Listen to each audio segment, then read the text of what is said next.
त्या चौगुलेंनीच तिला किडनॅप केलंय असं म्हणायला आमच्याकडे कुठलाही सबळ पुरावा नाही, काही सबळ कारण नाही आणि आम्हाला कुठला अंदाज बांधता येत नाही. अशात मी त्यांना उचलून फोडू. सुहास साटम, लोकशाही असलेल्या राज्यात राहतो आपण. नाही म्हणजे तुम्हाला माहित नसेल तर त्यांनी मूर्खपणा केलाय, ते त्यात अडकतील, पकडले जातील, पण तोपर्यंत आपल्याला पेशन्स ठेवावे लागतील. पेशन्स ठेवला आतापर्यंत म्हणूनच, नाही तर एव्हाना मीच ठोकला नसता का त्यांना. मग ठोका.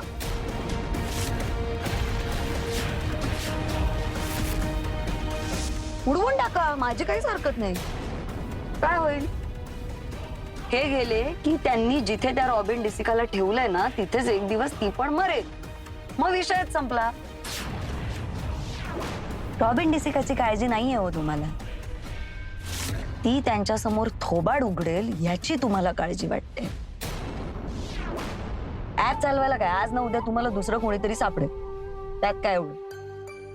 पण माझ्याशी नीट बोलायचं, नाहीतर इथून पुढे सगळ्या गोष्टी अवघड होऊन बसतील तुमच्यासाठी.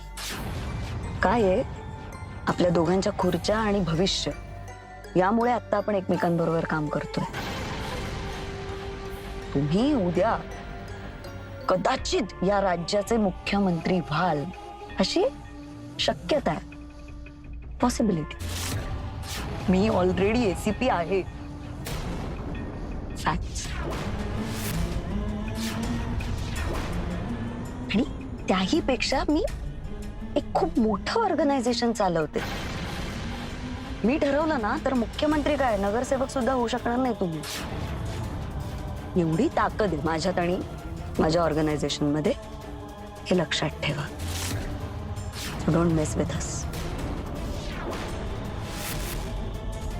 मी तुम्हाला भेटल्यावर तुमच्याशी छान बोलते, छान वागते, तसंच तुम्ही माझ्याशी वागा. ओके?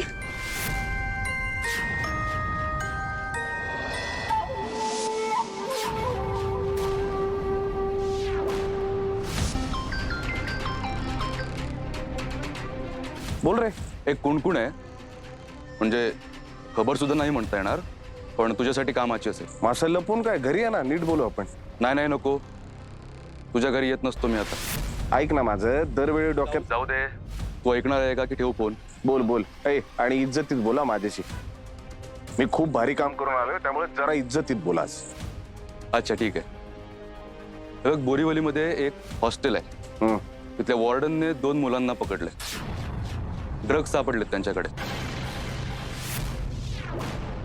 सेक्शन 5 किंवा 13 लागणार. किंवा नाही लागणार. म्हणजे त्यांच्यातला एक खूप बड्या बापाचा पोरगा आहे. त्यामुळे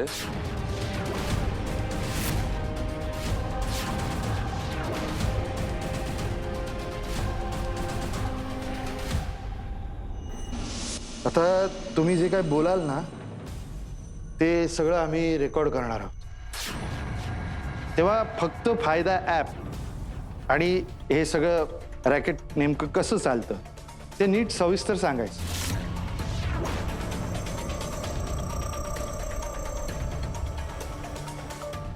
बोला. इन्स्पेक्टर विजय भोसलेंनी ती जी डिफेमेशनची केस आमच्यावर लावली त्यावेळेला ते जे बोलले होते ते ऑलमोस्ट तसंच आहे, पण ऑलमोस्ट. फक्त फायदा ॲपमुळे लोकांना ऑनलाईन जुगाराचं व्यसन लागतं, पण माइंड यू ते आम्ही लावत नाही.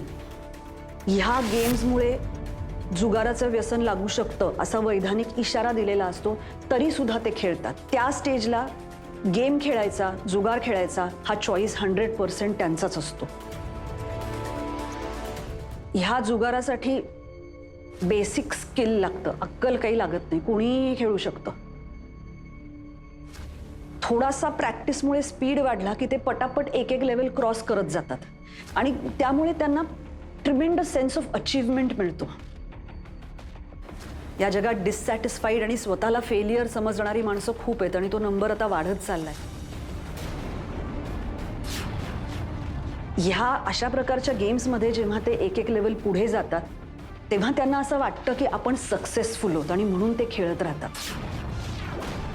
आणि म्हणून ऑनलाईन जुगार हे या जगातलं सगळ्यात घाणेरडं व्यसन आहे, कारण ह्यामुळे लोकांना एक खोटा कॉन्फिडन्स येतो. कारण ह्याच्यात लोकांना असं वाटतं की बाहेरच्या जगात खूप कष्ट करून लोक जेवढे पैसे मिळवतात तेवढे किंवा त्याच्यापेक्षा जास्त पैसे आपण हा फालतू गेम खेळून मिळवू शकतो. एक स्टेज अशी येते की त्यांच्यावर खूप कर्ज होतं, तेव्हा ते काही मोठ्या बँकेकडे जात नाहीत लोन घ्यायला. तेव्हा मग आमच्याच काही छोट्या फायनान्शियल सर्व्हिसेस त्यांना लोन ऑफर करतात. हे लोक डेस्परेट असतात, त्यामुळे फार खोलात जाऊन माहिती काढत नाहीत किंवा चौकशी करत नाहीत. ते आमच्याकडे येतात आणि तेव्हा आम्ही या लोनच्या अगेन्स्ट त्यांना आणखी एक ऑफर देतो, परदेशी कंपनीत जॉब करण्याची. अगेन त्यांच्यावर कंपल्शन नसतं, ते आपणहून त्या पेपरवर साईन करतात आणि त्यानंतर मग एक ह्युमन ट्रॅफिकिंग चेन कामाला लागते. आम्ही त्यांना व्हेनेझुएलाला पाठवतो. म्हणजे वैजयंती नाही, वैजयंती व्हेनेझुएलाला नाही गेली. जनरली त्यासाठी ह्या लोकांचं आधी ट्रेनिंग घेतलं जातं, म्हणजे त्यांना प्रिपेअर केलं जातं. म्हणजे टॉर्चर केलं जातं, हो ना? किती दिवस चालतं हे? That also depends. म्हणजे पुढची बॅच कधी पाठवायची आहे त्यावर ते ठरतं. ॲक्च्युली तो जो पिरियड असतो तो कमी ठेवण्याचा प्रयत्न केलेला असतो. वैजयंतीच्या बाबतीत तेच चुकलं. ती खूप जास्त दिवस इथे राहिली आणि म्हणून ती सुटू शकली. पण व्हेनेझुएला का? व्हेनेझुएलाला का? कारण व्हेनेझुएलाच्या ऑइल फील्ड्सवर काम करायला त्यांना माणसांची गरज असते आणि तिथल्या गव्हर्नमेंटचे रूल्स, रेग्युलेशन्स आणि सँक्शन्स असे आहेत की त्यांना जेवढी माणसं लागतात तेवढी ऑफिशियली त्यांना अपॉइंट करता येत नाहीत. म्हणून आम्ही आणि असे बरेच लोक असे चोरट्या मार्गांनी माणसं पुरवतो. त्या माणसांचं काय होतं मग? You wouldn't want to know. कारण इथल्या वर्किंग कंडिशन्स ऑब्व्हियसली फार चांगल्या नसतात. तिथे गेल्या गेल्या त्यांचे पासपोर्ट्स काढून घेतले जातात आणि मग त्यांना गुलामासारखं वापरलं जातं. बेसिकली त्यांचे परत येण्याचे सगळे मार्ग बंद केले जातात. ही अशी एकंदर किती माणसं तुम्हाला लागतात? Depends as per requirement. Actually we are not the only ones. म्हणजे आमची काही ही एकच अशी चेन नाही आहे, अशी खूप असतात. खरं तर आमचा बेसिक बिझनेस हा फक्त फायदा ॲपचा होता. ही कबुतरं आम्ही नंतर उडवायला लागलो. या सगळ्याची मास्टर माइंड तूच आहेस ना रॉबिन? नाही, नो नो, अजिबात नाही. मी फक्त फायदा ॲप डिझाईन केलं. It is my baby. हे ह्युमन ट्रॅफिकिंग चेनशी माझा काही संबंध नाही आहे. मग कोणाचा संबंध आहे? I don't know. ह्या अशा प्रकारच्या ऑर्गनायझेशनमध्ये तुमचा टॉपमोस्ट बॉस कोण आहे हे कॉर्पोरेट सारखं तुम्हाला माहीत नसतं. इथे प्रत्येक जण आपापल्या लेवलवर काम करत असतो आणि गरजेपेक्षा जास्त माहिती कोणालाच दिली जात नाही. त्यामुळे ॲक्च्युली हे ऑर्गनायझेशन कोण मॅनेज करतं हे मला नाही माहीत. I really don't know. ठीक आहे, मी रेकॉर्डिंग बंद करतो. म्हणजे मी जाऊ? नाही नाही, तुम्ही सगळं कुठं काय सांगितलं? सगळं सांगितल्यावर जाऊ शकता. हा, तेव्हा 15-20 दिवस उपाशी राहा इथे. आम्ही 20 दिवसानंतर येतो बघायला. मेला असाल ना तर देऊ टाकून, आणि जगला असाल ना तर पुन्हा हेच प्रश्न नव्याने तुम्हाला विचारू. काय? चल सानिया. एक मिनिट. ॲक्च्युली मला तुम्हाला एक नाव सांगायचंय जे ह्या सगळ्यात जास्त महत्वाचं आहे.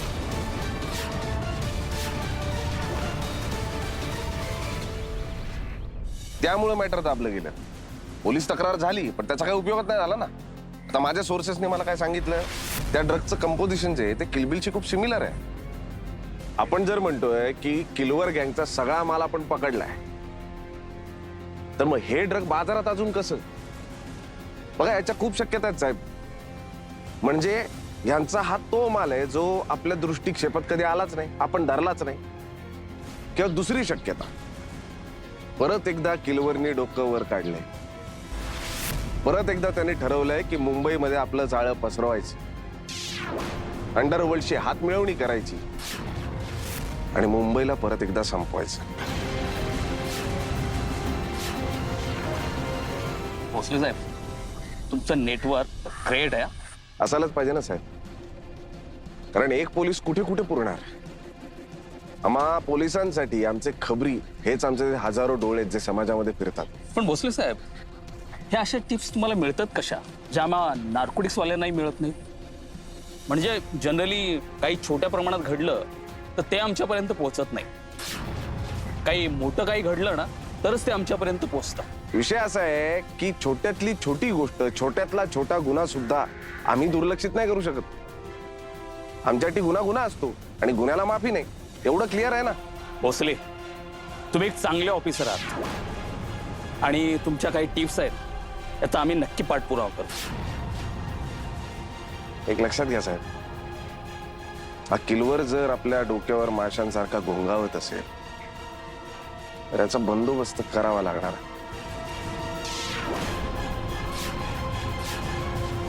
आणि किलवर म्हटलं ना का भोसलेला आतून काहीतरी होतं.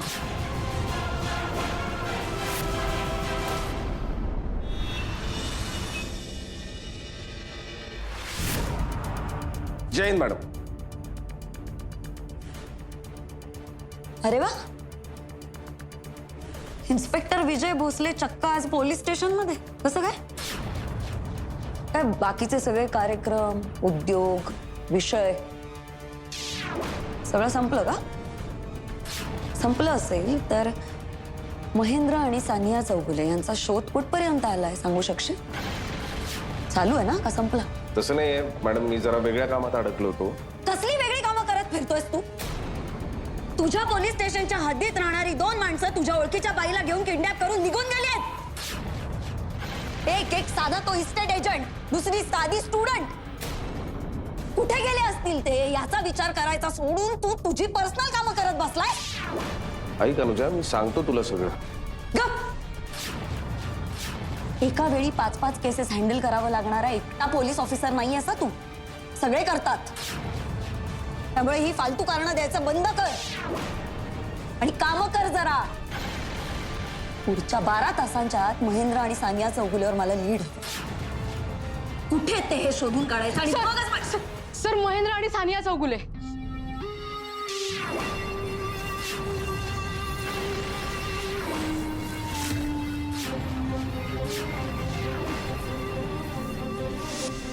चौगुले मॅडम,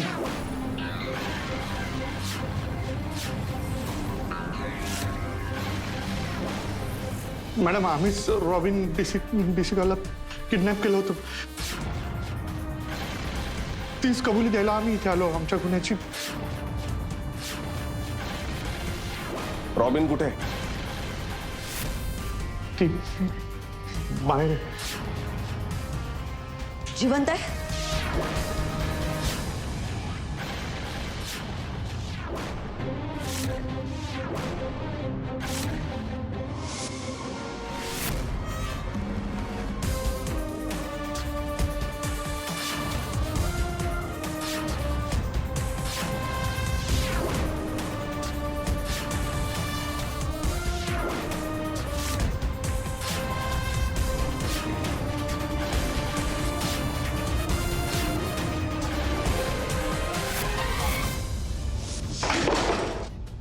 तुम्हाला कळतंय तुम्ही काय केलंय ते? याचे परिणाम काय होतील कळतायत? काय विचारते मी? मॅडम, रॉबिनला ऍडमिट केलंय. डॉक्टरांचं म्हणणं आहे मेजर डिहायड्रेशन आहे, बरेच दिवस उपाशी होती. सिरियस काही नाहीये. नशीब तुमचं. जर काही बरं वाईट झालं असतं ना तर अटेम्प्ट टू मर्डरची केस बसली असती आणि गेला असतात 2 जण. मला सांगा चौगुले, का केलं तुम्ही? जावई आहे तुझा? इतका प्रेमाने विचारपूस करतोयस? क्रिमिनल्स आहेत हे! आज घाल जमदाडे याला टायर मध्ये घालून फटके दे आणि हिला तर कोठडीत घाल. मॅडम, पण आम्ही आधीच कबूल केलंय ना की रॉबिन डिसिकाला आम्ही किडनॅप केलं होतं. खायला प्यायला दिलं नव्हतं, बाकी हातही लावला नाही. आम्हाला अक्कल शिकवणार आहात चौगुले? हे का केलं ते सांगा. वैजंतीचे सुद्धा असेच हाल झाले होते. तिलाही असंच उपाशी मारलं होतं. तिच्या बाबतीत हे असं का आणि कसं केलं होतं हे जाणून घ्यायचं होतं, म्हणून सगळं या बाबतीत आम्हाला यश आलं. रॉबिन डिसिकाने या बाबतीतली अत्यंत महत्वाची अशी इन्फॉर्मेशन आम्हाला दिली. तिने ज्या क्षणी आम्हाला हे सगळं सांगितलं त्या क्षणी आम्ही तिला आमच्या तावडीतून मुक्त केलं आणि इथे आणून सोडलं. इन्फॉर्मेशन? सानिया, या पेनड्राईव्ह मध्ये सगळी इन्फॉर्मेशन आहे.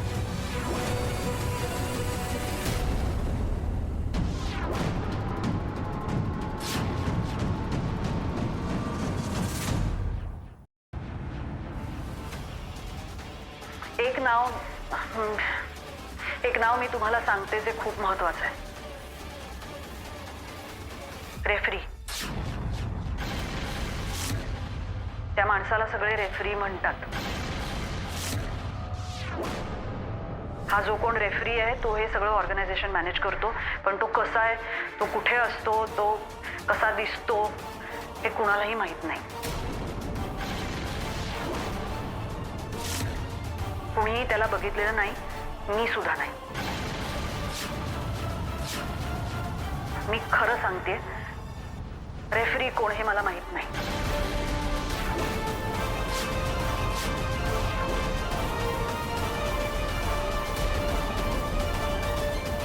रेफरी हे काय नाव आहे सर? किलवर सारखं.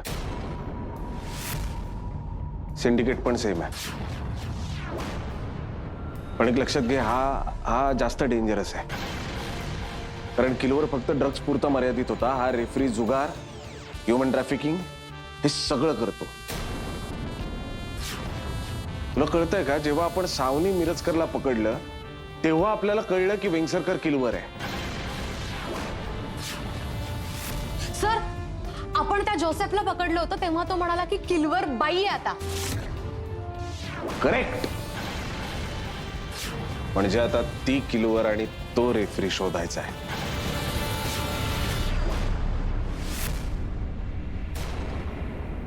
नाही जमदाडे, हे एवढं सोपं नसणार आहे. आपल्याला स्पीडअप करावं लागणार, घाई करावी लागणार. आतापर्यंत आपल्या हाती लागलेली सगळी माणसं, सगळे भुरटे, चोर, बीर, हे सगळे खालच्या लेवलची माणसं आहेत यार.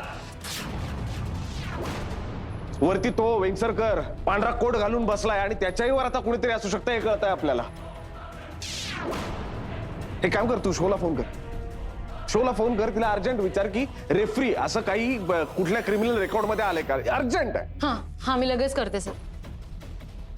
हॅलो शो. ए, तू कुठे चालली?